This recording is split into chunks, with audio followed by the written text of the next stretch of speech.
Ladies and gentlemen, all the way, initially from Ireland, and then here for a very, very long time, the Irish legend and New York hero, ladies and gentlemen, I bring to you the wonder and joy that is Maeve Higgins.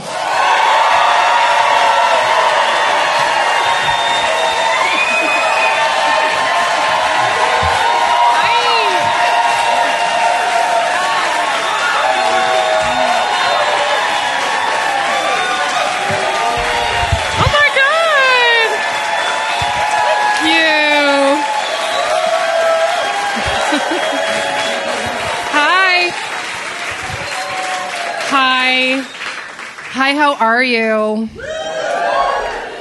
Tonight I'm going to do a character of an Irish woman comic. Wait, could you tell I was trying to do an American accent? Was that clear, or you were just like, hi, Maeve? But I was all day I've been practicing, hi, the peaches are heavy on the trees. I work as a comedian, or some people say like a version of a comedian, you know. I'm a version of a comedian. So my ears always prick up when people say, do you know what's funny? Because I'm always like, here we go. Gonna get material, nom, nom, nom, nom, nom, nom. The problem is, you know, what follows is not always, I don't think, funny, you know. Recently, a woman said to me, do you know what's funny? I usually have to park about 3 blocks away, but I got parking right outside. And I was kind of waiting, like, And, sorry, when you say, do I know what's funny? I do know what's funny. That isn't. I feel like sometimes with comedy, I never know, can I capture the feeling of, like, just funny in the wild? Because that's my favourite. When, you know, I'll give you an example. I was walking along my neighbourhood and a guy was out getting mail from his mailbox that was like on the street mailbox. And this happened in June. And I said to him, oh, somebody's Valentines are arriving a little bit late. Before I knew it was out of my mouth. And never saw him before. Total stranger. And without missing a beat, he didn't even turn around. He said, and somebody's Valentine's never even came.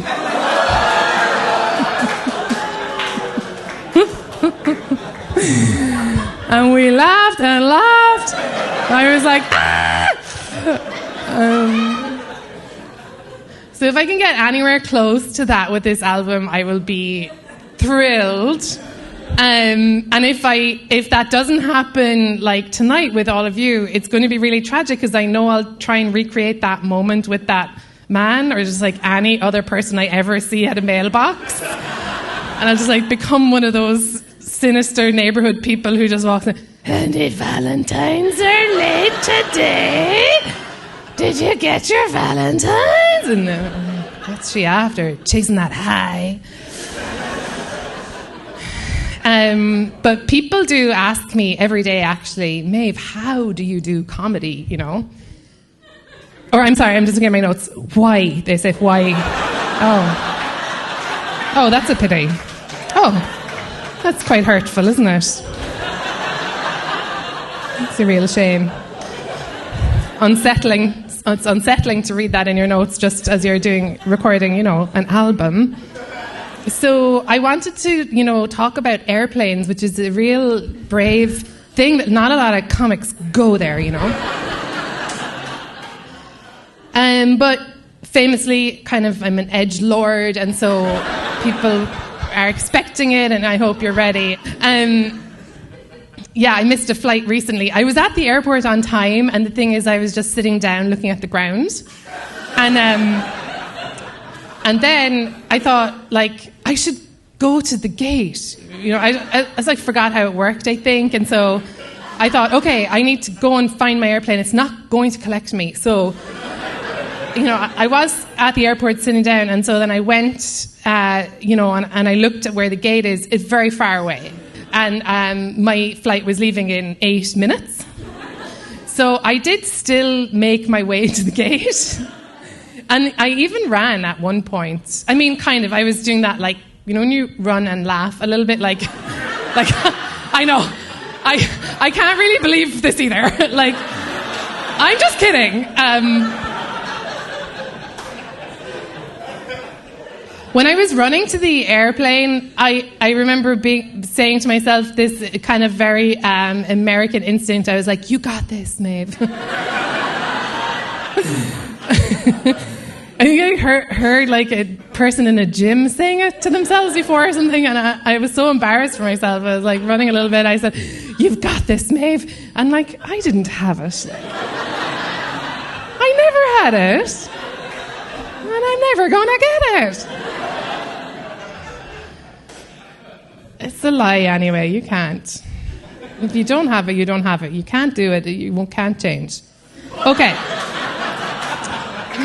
Makeup. But I think I just did that little performance so that I would be a tiny bit out of breath when I got to the gate. And so I got to the gate, and there was like a woman there just kind of standing close by in some kind of a uniform. And I said to her, did the flight leave? And she said, what flight, honey? And I was flying to Buffalo, and I said, oh, the flight to Buffalo. And she said, yes, honey. And now maybe you think like, oh, Maeve, you're like doing a voice here. That's not appropriate. But let me just tell you, that was her voice. Honey, the flight is gone. Or whatever. And oh, honey, I've been looking for that flight with a little mirror between my legs.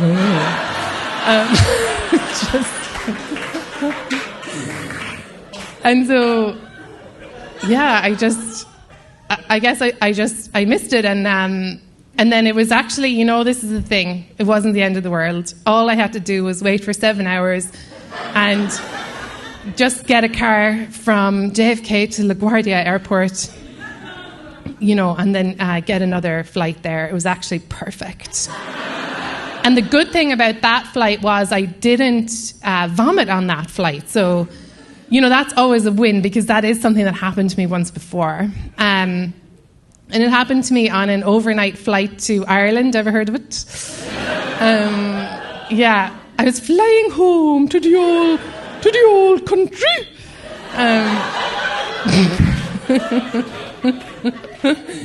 It's me doing an impression of an Irish person. If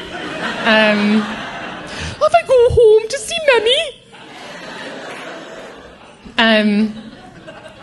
And I was, you know, in the window seat, and these younger teenage girls were sitting beside me, so I was like showing off to them.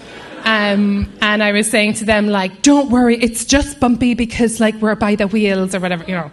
It was a turbulent flight, you know, and they seemed quite nervous, and that's when I really, like, come into my own, just, like, trying to make people feel better about things none of us have any control over. So I was saying to them, like, don't worry now, girls, this is perfectly normal. Like, you can just go off to sleep, and, like, the turbulence will stop, and blah, blah. And they actually did go to sleep, like, everybody. It was, like, one of those flights that feels like a hen house at nighttime, you know, where the farmer, like, comes in and settles everyone, and the fox is going to come if you don't go to sleep. So everyone was like, had our little heads under our wings, and we were all asleep. And but then I woke up with like a terrible feeling in my stomach, and I thought, you know, what you're supposed to do, I always forget, you know, bear attack, what are you supposed to do? You know, nausea, what are you supposed to do? I think in both cases, you just make as much noise as you can, actually. But I froze, you know, that's what happened to me. I just was like, I know, I'll pretend nothing bad is happening, and I'll be so quiet, and I definitely won't vomit. And you know, I did, obviously, and I never forget the screen on the seat in front of me, just... Yeah, I'm hoping, I know this is audio, but I really can't describe it. It's too disgusting. So I'm hoping that your reaction, the kind of low moan you all just made, will be enough for people listening to understand how disgusting it was. And all the kids like woke up because of the violent noises. and they just got so scared. But anyway, stranger things have happened. That was just a little, we call those little link lines. Stranger things have happened. And like the good thing about that is the editor can take that line and really put it anywhere. I might give an example of a stranger thing that has happened. Once a bird flew very close to me, made eye contact, flew off again. Incredible. Incredible. It's really nice to be here, just to be out of the house. Honestly, all day I was just straddling that fine line between tweezing and self-harm.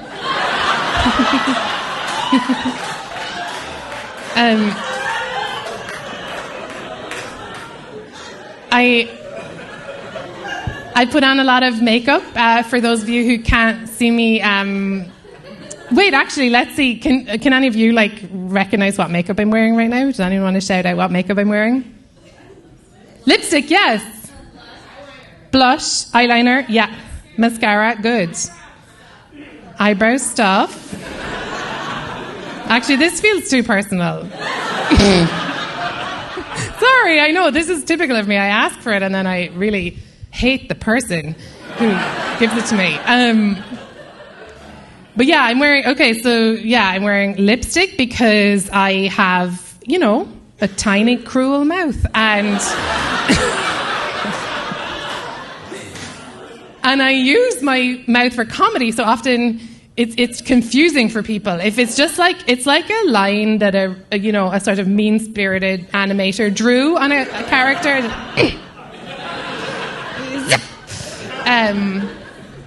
And I personally feel like it doesn't suit my character, because I think of myself and I want to be thought of as a kindly woman, a special woman.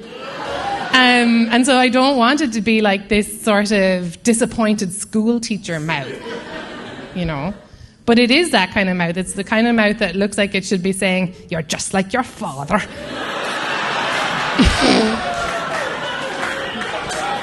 So I put lipstick all around where I don't actually have lips per se, but where the mouth is, around the teeth, where the flesh of my face ends, I paint a red ring. I tell people how to pronounce my name, because not everyone knows when it's written down. Maeve, they don't really know how to say it. So I say it's easy. It's like Steve, but instead of this st, we have a m. And then instead of Eve, which there isn't Eve in my name, but we say Ave. So it's just nice to help them along. And like I said, it is important to me to be perceived as good. And so I don't really like it when I do something good and nobody notices it. Do you hate that too? We can doctor it later so that everybody says yes. Yes. Yeah, we are bad, but we want to be seen as good. But so I did a very good thing recently, and it just drove me so crazy that nobody noticed, which was I was getting out of the subway already. Already, come on. Isn't that so decent of me? Down there with all the hoi polloi, making my way. $2.75, here you go. I believe in the city. So, using the subway. So I got out at Broadway Junction, and there was a man who I think was probably going to hop the turnstile, except there was a lot of police standing around. And so I kind of looked at him and I thought I'll just swipe him through. He didn't ask me for a swipe, but I just love to be the one who jumps in and offers help when it has not been asked for. And so I said to him, do you want to swipe? Quite loudly, hoping that everybody, would start to pay attention at that point. Do you want to swipe? And he was like, okay. And I said, of course you do. You must get home to your family, It's been a long day. Maybe it's one of your children's birthdays. And this way, you won't have to walk all those miles home. I'll help you get there. Say hello to her for me, won't you? Give her a kiss from me, won't you? Is your toolbox heavy, sir? Are you in a union? Oh, my goodness. Anyway, I swiped him in and he just walked through and he didn't look back or wave or anything. He muttered thanks. No, that's not why I do it.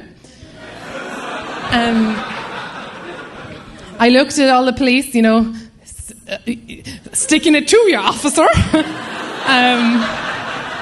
They were all on their phones. Nobody noticed. I was walking home feeling so blue. And then I thought, I know what would be the most perfect thing that could happen. What do you think would be the most ideal thing that could have happened next?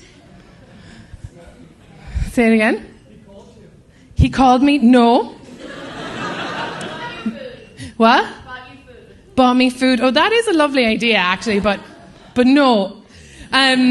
These are all such good ideas, but I'm saying, you're not thinking big enough, honestly. No offense. What I wanted to happen was that I would be abducted. Yeah. I would go missing. Possibly get murdered. But definitely go missing. Because I knew what is the first thing that happens when a white woman goes missing?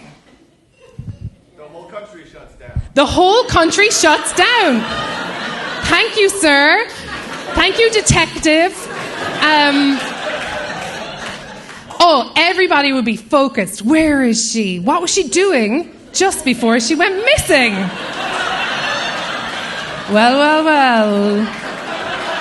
Maybe we'll check the tapes. I would be on every screen in America. Swiping in a working man. I longed for that. And as well as that, who would get in trouble for not protecting me? All the police on Instagram, looking on TikTok, not paying attention to me. They would get in trouble, and I would be remembered as one of the good ones. Thank you. Really. It's so hard to control the narrative, after you've been abducted and murdered, but I think that what people might say is, she's like Princess Diana, or something like that. Wow, when you think about it, she was just like Princess Diana, they might say. Not in looks, but in the way that she did good things quietly. Because that's what happened. When Princess Diana died, then suddenly all these people came forward. They were like, I have AIDS, and she was hugging me the whole time, or whatever. I don't get praised enough, I think, for things that I don't do, I often see twins. I never bang their heads together, even though it's all I want to do. But I control myself. And twins are never like, thank you. So yeah, I have a few clarifications and corrections to a date that I went on recently, and unfortunately, the guy seems to have left the app and changed or lost his number. So the only way I can explain to him a few different little incidents that happened on our date is by recording them in this album and hoping that he hears it by accident. So just bear with me. This is quite targeted. So the first thing is, yes, I did say astronomy, astrology. What's the difference? They're both science. Yeah, I said that, okay? I said that. I was a little bit nervous. I have since Googled it, and I understand they're quite different. One is for women, one is for men.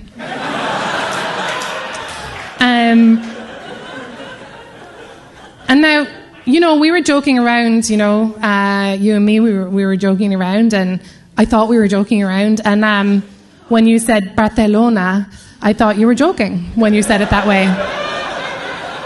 So I did laugh and laugh and laugh. Now in hindsight, I think maybe you just said Barcelona. You meant it.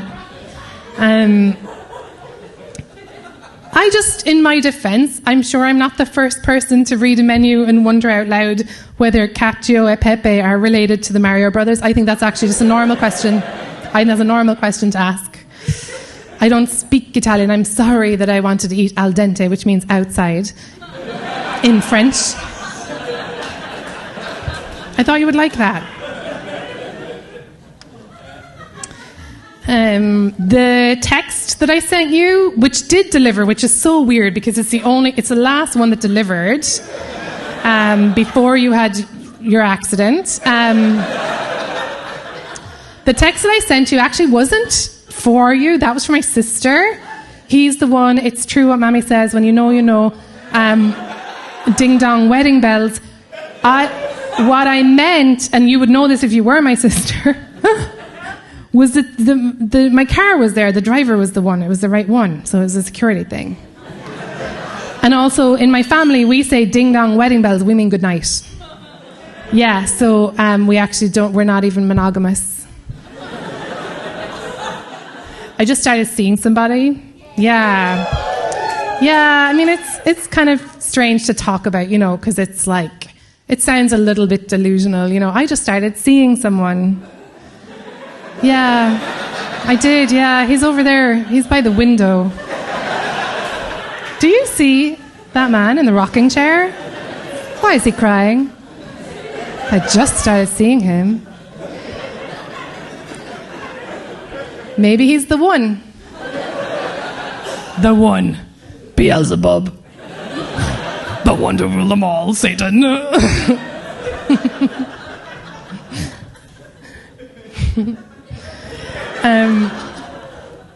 I already have my dream proposal. Yeah, so listen up. Okay. My dream proposal would happen actually on my deathbed, so it's quite sad, but yeah, I know. I just think it would be so romantic. I mean, it would be an empty gesture, really, but a very romantic one. And I think as well, it's important. It would give me something to focus on other than my own demise. And that's so important, isn't it? Busy brain, happy girl. Busy brain, happy girl. That's one of our things. And it would give me things to do. I could drag myself to dress fittings, and even if I had terrible wasting disease, that would actually be, for a bride, that's actually good. The dressmaker would be like, well done. Absolutely fantastic weight loss this week. Every one of your bones is jutting out of your skin. You're gorgeous. I would go to florist. Somebody would obviously bring me there in a wicker wheelchair. I would just point, them. Some carnations. And I would make sure to die before the wedding day. I'm a frugal girl. And honey, believe me, that's what guys like. Oh. If you're frugal, they can't get enough of you. And also that would save a lot of money, right? Because they would combine the wedding and the funeral. So I think I would have a Catholic funeral, just because I put in the time as a child, and the priest, he would have to focus on how great I was. That's customary. And he'll also, I think this is going to be very moving for people. He might even do an impression, not an impression in a cruel way, but he might tell them what I said to him, which was, I just want to be a bride. So I'll have flower girls, and I think they'll wear like black puffball dresses, and they will make sad faces as they scatter. They'll scatter lily petals, obviously, up the aisle. And my little stiff hand, they'll be quite stiff, of course, but they will have French manicure. Beautiful. Isn't that so elegant? And, you know, that's the thing, because I like having my nails done, but I don't really like getting manicures. It's something that I can't really get used to. It's a very service industry heavy kind of a feeling when I go in there, because it's like, yes, I live in America, I exploit people all the time, but I'm just not used to like holding hands with them while I'm exploiting them. So it's hard for me. I will be buried in a wedding dress. My hair will be in I want to say chignon. And the mortician will have set my face into like a really blissed out smile. I'll be eyes open.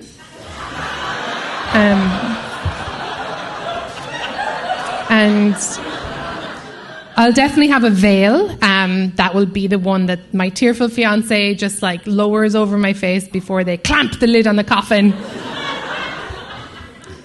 And I think the coffin will obviously be ivory coloured. Duh.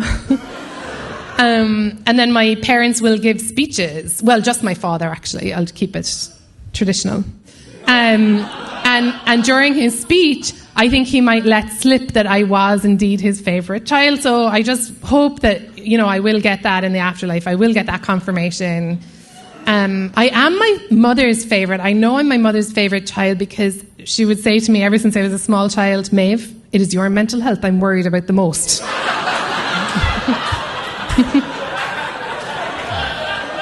So I think my fiancé will close proceedings and, you know, his voice will be shaking, but like he will manage to keep it together. He'll tell everybody that I was, you know, a genius in the kitchen, firecracker in the bedroom, you know, good, able washerwoman in the laundry room. He'll go through all the different rooms. And then he'll probably collapse, honestly. He'll physically collapse. Just because it's so unfair. It's like my special day and I'm dead. And, you know, he'll just be so devastated. But he'll have to hop up again because I will have left strict instructions for him to carry the coffin alone. I just think if he loves me enough to want me as his wife, he'll love me enough to come up with a system of ropes and pulleys to get my boxed up body from the altar to the graveyard. Thank you.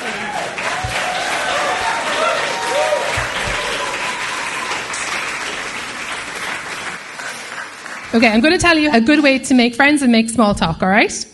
First of all, you say your name. Second of all, you tell them a cool fact about yourself. Third, you ask them a question about themselves. Okay, so I'm going to start. Hi, I'm Maeve. It sounds a bit like Steve.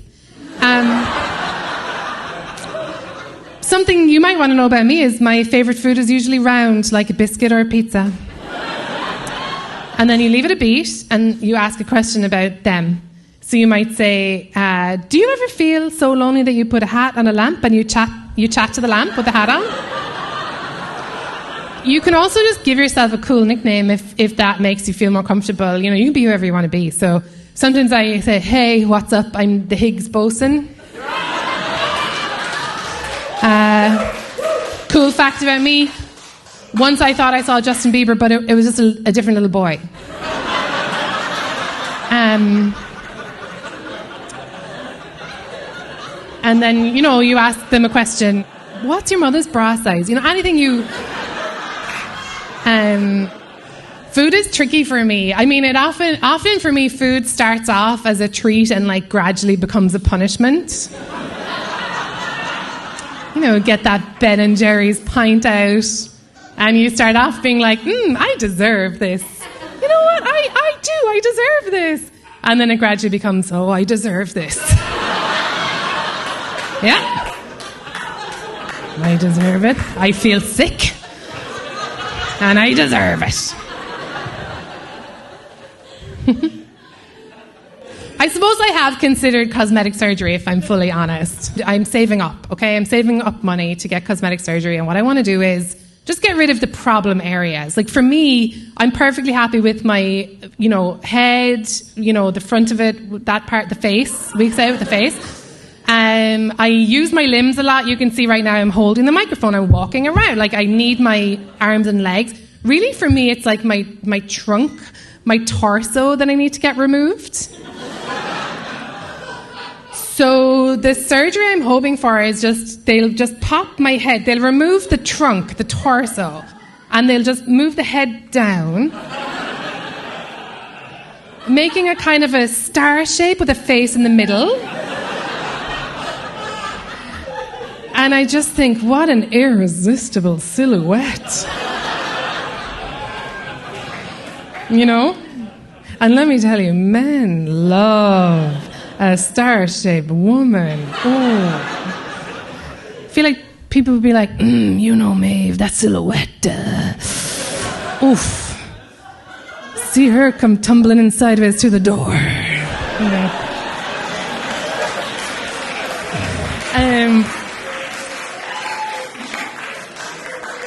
I don't know.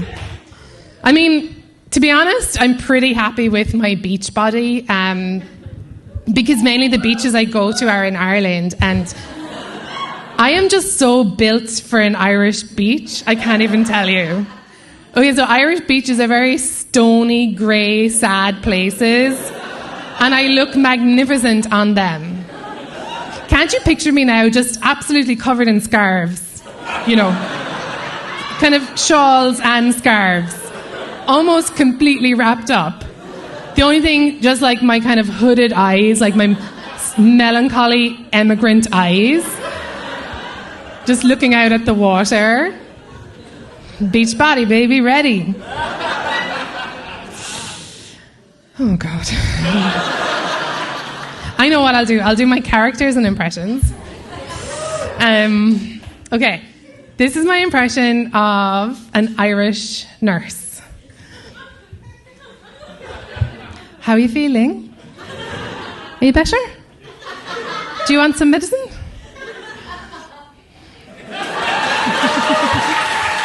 Thank you. And then this is Al Pacino. Oh, you smell so good. I'll tell you what, you smell like a woman.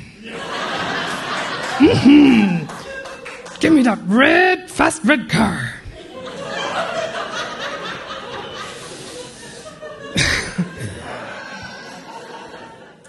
I worry a bit too much, I worry about things that, don't even matter. Does that happen to you? Sometimes you just find yourself worrying about things that, aren't even, real. That happens to me. I worry so much. I worry about whole scenarios that are...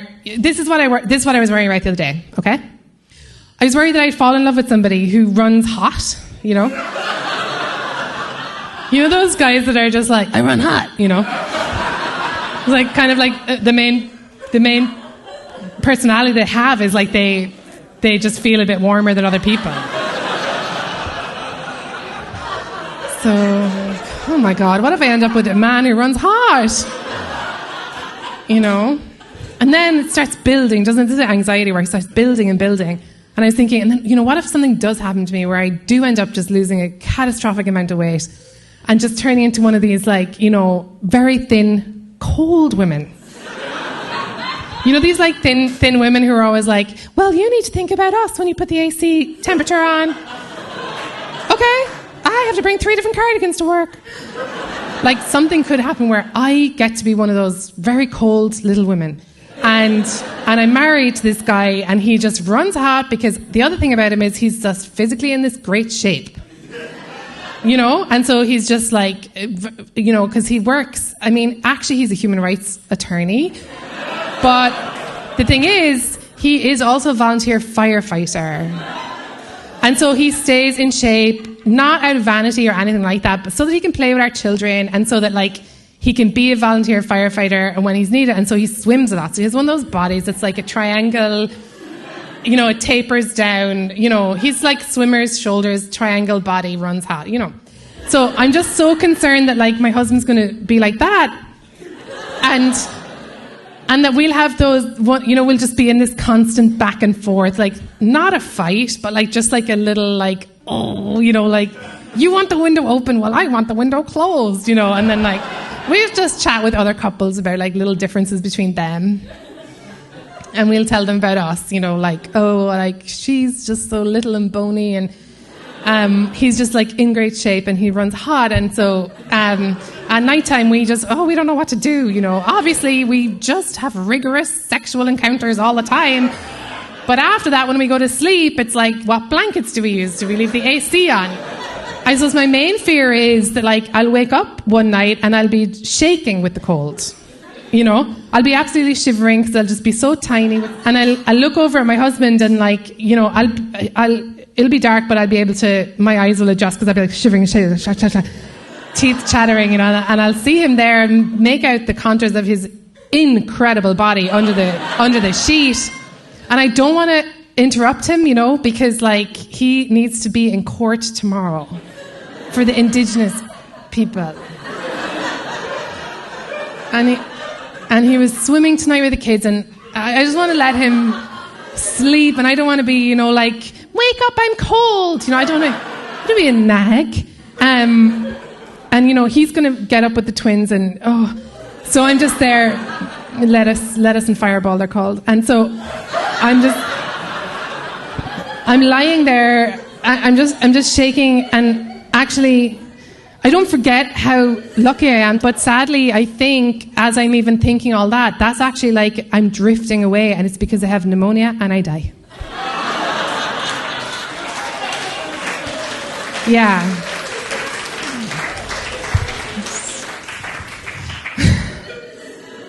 The only time I feel fully calm is when I'm in my room, alone, and all my electronic devices are charging. So I saw something very beautiful, which was 2 construction workers. I mean, already, isn't that just... full Sally Rooney. Look at them there. Working with their hands. What do? I sit and think all day? What a waste. And look at them really using everything they've got. So noble. I was staring at them. And one of them lit up 2 cigarettes, with his big workman hands. And he lit up two cigarettes and passed one to his friend. It was so beautiful. I love reading too, but I love the idea of reading more than actually reading. So I have some tips for you. This is how to seem like you read more than you do. This is always a frightening time for those of us who pretend to read. When someone says, "Oh, did you read such and such?" Isn't that frightening? Because before you've even thought about it, you've said, yes, I did, yeah. And like the problem is, like, as you kind of get older, people really want to talk about things properly, and you can't just say like, "I liked it because it was good." You have to use different type of adjectives. So just try and use a lot of different adjectives, and also just talk about like how it ties in with today. And they will agree with you. You just say like, "I really liked the book. I really liked all the characters. I enjoyed the font. Actually, maybe the font was a little weird." Say something like that. That'll throw them off. Then say to them, "I mean, isn't it more timely than ever when you think about everything that's going on?" And they'll be like, "Yes, yes." And then a good thing for you to say is flip the interrogation on its head and say to them like, "What about you? Did you ever read the Quran?" And then quickly, and while they're like thinking, "Should I? Will I? Did I? What?" Then you say to them, "I'm so sorry, I have to go. I just heard my husband's motorbike outside." And then obviously, post photos of books on your social media. That's very important, isn't it? Post a book next to a cup of coffee, and also have like a kind of a straight man's shoulders in the background. Okay? I get embarrassed. I get embarrassed easily, and I still think about this one time in school where I said my favourite colour was yogurt. Like, I panicked. Oh, that would have to be yogurt. I think I was in junior infants at that time, so very little kid.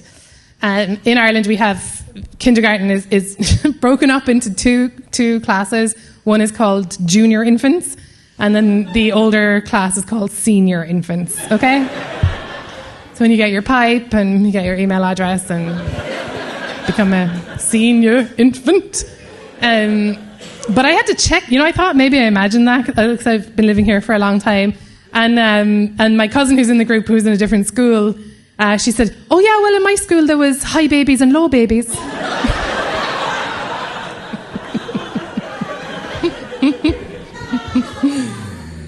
I'm a low baby.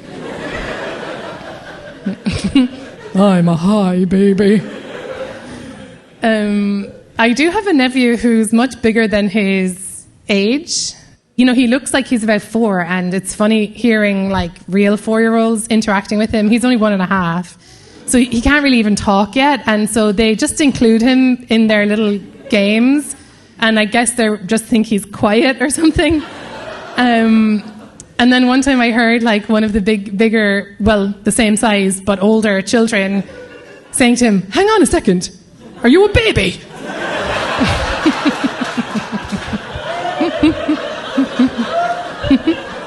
I did see like a child missing the subway the other day, and like he looked so stressed out.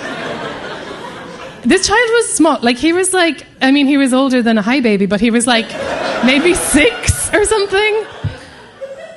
He came like racing up, and I could just see his little face in the window, just like furious, Gonna be late. I was gonna fire my teacher today. He like threw his sippy cup down. There's black coffee poured out everywhere. Once I went swimming with dolphins. Woo! I should check. Are there any dolphins here? Because this whole piece comes out quite anti-dolphin. But for very good reason, because they are the most malevolent creatures known to man. So I'm just going to take your word for it that none of you are dolphins. But I swam with dolphins, and I feel like when I say that, it projects a certain image, like somebody who swims with dolphins. Like I feel like there she is laughing by a bonfire, She doesn't mind anything that happens to her. She has an ankle bracelet. It suits her. Do you know what I mean? Like that kind of person. And she's just like, career? I don't know. Silly. That stuff is kind of silly to me. I just like fire and water. That's the kind of person I imagine that goes swimming with dolphins. But I just went because I was in New Zealand and I had been traveling for 3 months by myself doing a comedy tour. And I decided it was something that I should do. So I swam with dolphins off the coast of New Zealand. And I went there, and the sea there is very like grey and choppy. And it's not what I was picturing. I was picturing like sort of turquoise waters. You kind of like wade out, and the dolphins would kind of like be quite far, but you'd see them, and you'd put that on Instagram, and you'd feel so much better about yourself. But what happened was, I went to this like place called Rotorua, and you had to go in and change into wetsuits. And I went there by myself, but there was whole families of people, like from all over the world. And everyone was so excited, and it was like their life's dream to swim with dolphins. And so they were all changing into wetsuits. And that is like kind of an embarrassing thing to do by yourself. And you also don't want other people there to feel like you're some kind of freak doing so silently. So I was just kind of laughing alone near groups of people as we all put on our wetsuits. I thought, okay, I got this. This is going okay so far. Then we had to watch a safety video because dolphins are extremely deadly dangerous. No, just because we were going in the water.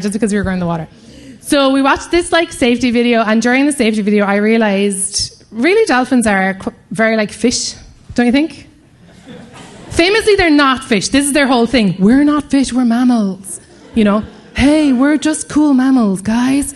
Evolutionarily speaking, we're not like a million miles away from Michael Fassbender, okay?